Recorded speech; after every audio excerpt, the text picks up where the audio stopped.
حضرت عبداللہ ابن عباس رضی اللہ تعالیٰ عنہ سے مروی ایک روایت ہے، میں ایک دن حضور کے پیچھے بیٹھا ہوا تھا، سواری میں حضور کا ردیف تھا، تو حضور نے فرمایا، اے بیٹے، اے لڑکے، میں تجھے کچھ کلمات سکھاتا ہوں، تو اللہ کے حقوق کا خیال رکھ تو وہ تیری حفاظت فرمائے گا۔ تو اللہ تعالیٰ جل شانہ کے احکام کی حفاظت کر، تو اسے اپنے سامنے پائے گا۔ اذا سألت فاسأل اللہ، جب سوال کرے تو اللہ سے ہی سوال کرے، اللہ سے مانگنے کا مزاج پیدا کر لیں کہ فرمایا تمہارے جوتے کا تسمہ بھی ٹوٹ جائے تو وہ بھی اللہ سے مانگو۔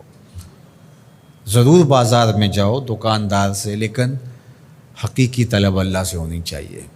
بات بات پہ اللہ سے سوال کرو، بڑی سے بڑی چیز بھی اس سے مانگو، چھوٹی سے چھوٹی چیز بھی اسی سے طلب کرو۔ ہماری ساری ضرورتوں کا کفیل ہمارا رب، ہمارا مالک ہے۔ تو دوسری نصیحت یہ کی کہ جب تو استعانت طلب کرے، مدد طلب کرے تو اللہ سے ہی استعانت طلب کرے۔ وعلم، اور جان کہ اگر ساری امت، سارے لوگ، پوری قوم جمع ہو کے تمہیں فائدہ پہنچانے کی کوشش میں لگ جائیں تو تمہیں وہی فائدہ پہنچا سکتے ہیں جو تیرے لیے تیرے رب نے لکھا ہے۔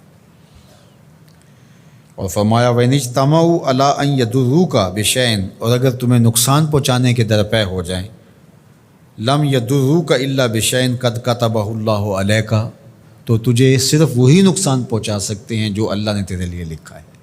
سارا زمانہ بھی مخالف ہو جائے، تیرا کچھ نہیں بگاڑ سکتا۔ ہاں، تیرے مقدر میں اگر کوئی چیز، کوئی بگاڑ لکھا ہے تو وہ ہوگا، اس کا ذریعہ وہ بن جائیں گے۔ تو اس لیے پھر اسی سے مانگو، اسی سے طلب کرو۔ رفعت الاقلام وجفت الصحف، جو لکھنا تھا اللہ نے لکھ دیا، لکھنے کے بعد قلم اٹھا لیا گیا اور جن صحیفوں پہ لکھا تھا وہ خشک ہو گئے، اب کتابیں بند ہیں، تو اس لیے اس نے تیرے لیے جو لکھا ہے وہ ہو کے رہے گا، تو خام خواہ لوگوں سے ڈرنے کی ضرورت نہیں ہے، اور تیرا فائدہ، تیرا نقصان اسی کے دستے قدرت میں ہے، تو اسی سے طلب کر، اسی سے مانگ۔